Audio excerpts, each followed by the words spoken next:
negeri perampok.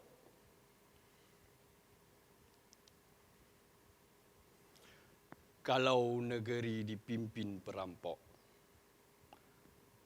jangan berharap akan terjadi kejujuran.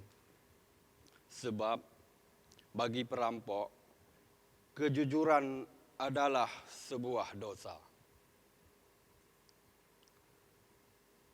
Perampok sekarang terlalu canggih. Mereka memiliki gelar, ada yang sarjana hewan, ada sarjana agama, ada yang insinyur. Bahkan ada juga yang ulama.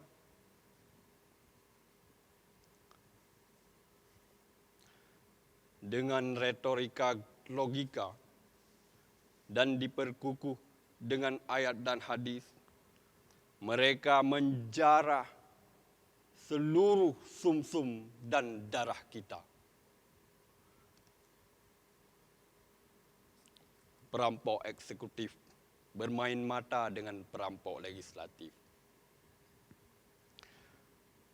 Dengan taring-taringnya yang tajam, dibenarkannya semua kemunafikan.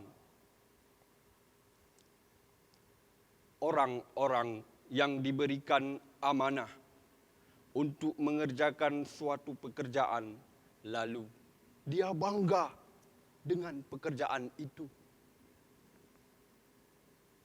Orang-orang itu adalah orang-orang munafik.